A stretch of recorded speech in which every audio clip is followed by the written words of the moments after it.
Hey guys, welcome back to another video. I'm Sarah from Who I Am Among the Pages, and if you're not subscribed, consider doing that before you leave, and let's get on with the video.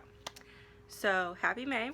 It is finally the first day of May. It feels like the last 2 months would never end, but here we are. So, I used to do TBR videos all the time, but I have never been that great at sticking to a TBR.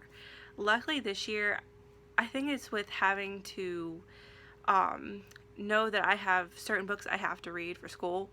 I've gotten better with saying, okay, in this amount of time I'm going to read these books, just because I've been used to reading on a deadline, when in the past I've never had to do that as much. So here we go with my new try at a TBR video.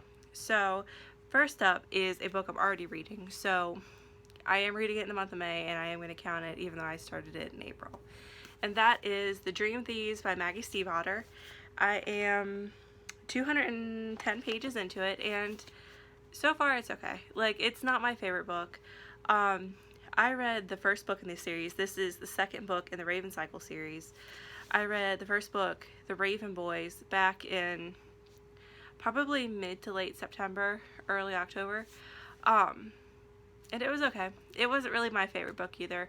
I like the premise, and I think if I was a little bit younger reading it, if I had been like the same age the main character Blue is, about 16, I would have absolutely loved these. They're definitely a YA staple, and if you're into kind of paranormal fantasy with lots of ghosts and elements of, clairvoyance and that kind of Ouija board aesthetic, then I definitely think you should check this out, because it's not bad. I just think I'm a little bit older than the target audience, and I don't normally notice that with YA, but I think this is just really targeted towards somebody that's about 16, 17, around that age. It's still really good, and if you are 20, 21, still try it. It's not bad at all. The writing is really clean and really, really pretty and easy to understand without being too poetic, but it still has a very stylized approach to the prose in it, and it is a fun read, and it's a quick read too. I mean, I've only been reading it for like a day or so, for 2 days I think, and I'm already about halfway through. So I'm going to finish that up, hopefully tomorrow or maybe Sunday. This is Friday, May 1st when I'm filming this, so I hope to have that done in the next couple days. So the next book on my TBR is one that I have had for months that I've wanted to read, and I just never, I don't know, I've wanted to read it so bad that I felt like I had to like read other things first, like, and build up to it. But that's kind of stupid, because I've owned this book for a while now, since last summer, like late August last summer, so you might as well read it. And that is Fangirl by Rainbow Rowell, and this edition, I cannot get over the sprayed edges. I love them.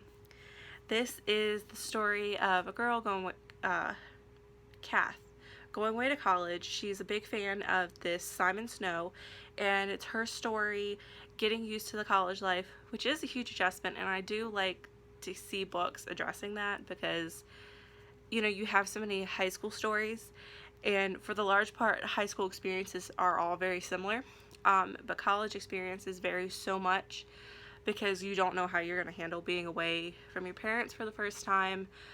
Classes are so much different from high school, and they vary so much, even between the same kind of colleges, and even in the same college between majors. Classes are extremely different, schedules are extremely different. So it is something I like to see addressed, because I don't think it's touched on enough, and I wish authors would take into account how hard that is, because I think if authors did focus on something like Fangirl, there would be a huge audience out there for it, because adjusting to college is one of the hardest things I've done personally, and I know that I'm not alone in that. So I'm really looking forward to reading this, because I think it's going to be light, and now that we're finally, hopefully getting towards the warmer months of the year, I like to have something kind of light and fluffy, and something I can sit by a pool and read, and not have this complex world building that I need to get memorized, and new monsters and powers and politics that aren't familiar. So I think this will be great for me for the beginning of, you know, summer doesn't start for another month, but the beginning of a warmer, hopefully lighter time as we're getting back into the swing of things. So then I also just wanted to start rereading the Mortal Instruments.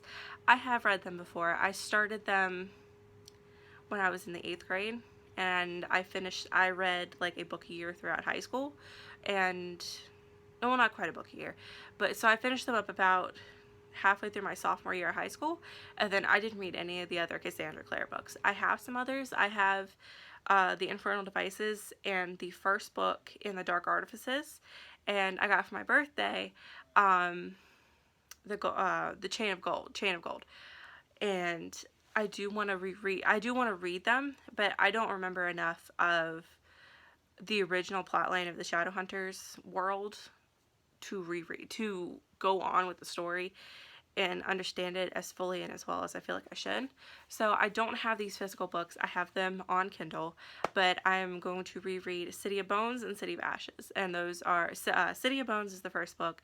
City of Ashes is the second book in the Mortal Instruments series. And I loved them the first time. I just don't remember a whole lot.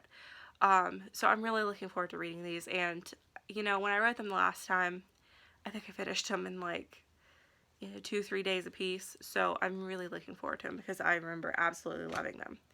And I'm really looking forward to when I can go to the library again, because I read them all from the library for the first time, except for the first books. And you know, I'm ready to not have to buy so many books.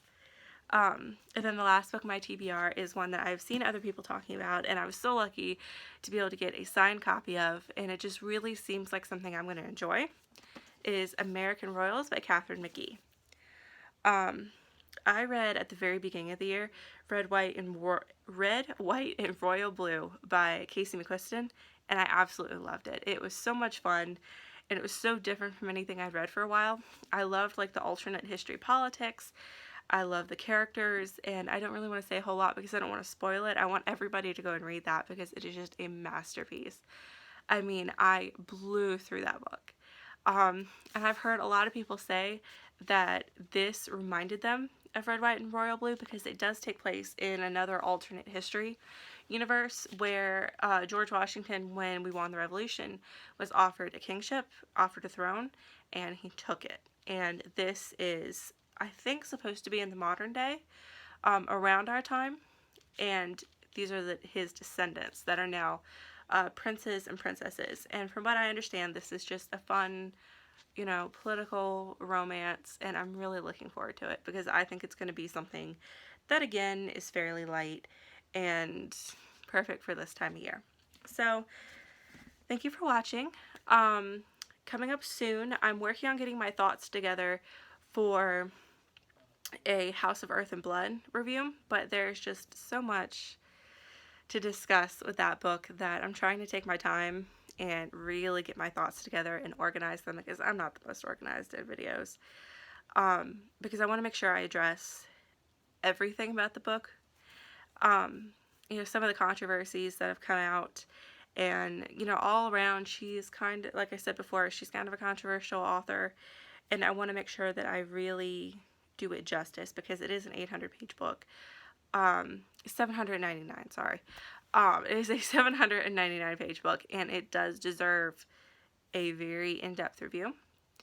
And there is a lot to discuss with it. If you've read it, you know, but there is a huge amount of world building, a huge amount of character development, and really wonderful character arcs that deserve to be talked about all the way through for multiple characters. So it is hard to, you know, just sit here and belt it out, at least for me. Maybe some people can do it, but I can't.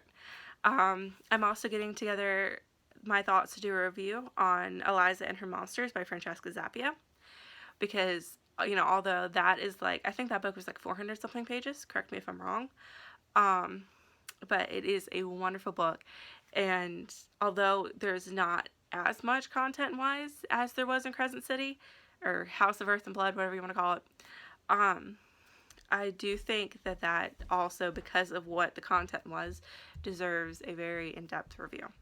So those will be coming up soon, hopefully in the next couple days, next week or so. So stay tuned for that. As far as my writing goes, I am thinking about going ahead and finishing up number 9. I asked on Wattpad if you all wanted to see an ending to it, and everybody said yes. That was the unanimous answer. I've just really struggled with writing it because I've written it over such a long period of time that there's huge portions of it, specifically towards the beginning, that I don't feel are representative of what I can do now. Because when I started it out, I had just graduated high school, not even a month before that, and I had no plans to go into English, to write full time, and to do what I'm doing now. I was still of the mindset that I was going to go be a vet, I was going to be in the world of science, and it just didn't work out. I wasn't happy. So my writing was really solely just for fun and solely to entertain myself. And I'm so glad that everybody really took up and really liked it. But there's huge portions of the beginning of it that are just not not me anymore. I've worked really hard. I work hard every day on my writing, and I try to learn. And now that I've been to school for what is soon to be 2 full semesters in a very strong English program, I've learned that there is a lot better to be done, and I can do a lot better.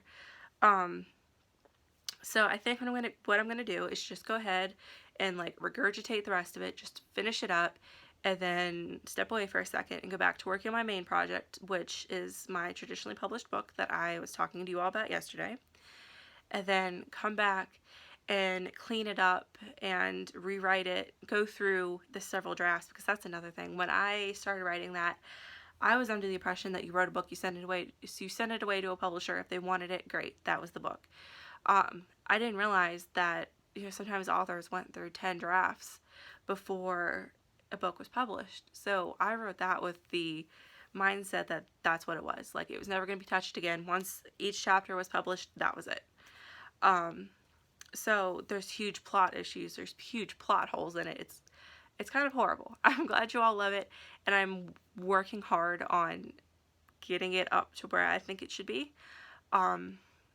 It's just very hard because it's so different from how I work now that it's like reading somebody else's writing and having to make it mine, and it feels wrong and it's uncomfortable, but I'm really trying to go ahead and finish it because you all supported it all the way through, and I really don't want to just put that on the stack of projects that were never finished. So that will be coming up.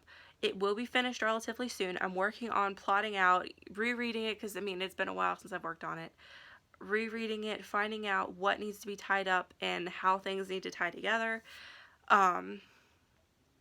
So it is coming. It's just coming slowly because there is a lot to be worked on with that book. But it is coming. It is finally coming. And I know I've been saying that for forever for the life of this channel. But it will be finished. It will be finished soon. As for the revisions, those are going to be more slowly done because I am working on getting a book traditionally published and starting my career in the literary world, so that does take precedence in some ways, but I also don't want to just throw this project away because you all did support it all the way through, and I really appreciate that. And I worked for years on it. Like, that was my start to wanting to go into English and writing. So yeah, it'll be done soon. I'm really looking forward to working on it some more, getting back to it, because I think it will be a refreshing change because I'm working on a heavy fantasy. So going back to the world of racing, getting involved with that is going to be really refreshing, a good change. So I hope you all enjoyed this video. There might be another one tomorrow if I can get my thoughts together for Crescent City, or if I go ahead and finish the Dream Thieves sooner than I thought, I'll go ahead and upload a video about that tomorrow. If not, I think I'm going to try to hold off and wait till next Friday and just have my upload schedule be every Friday. Or, since I have an awful lot of free time on my hands, maybe like, Monday and Friday uploads. I'm not really sure. I can promise you I will upload on Fridays though. But beyond that, not sure yet. I'm just getting back into the groove of things. But nonetheless, thank you for watching, and I hope you guys have a good day. See ya!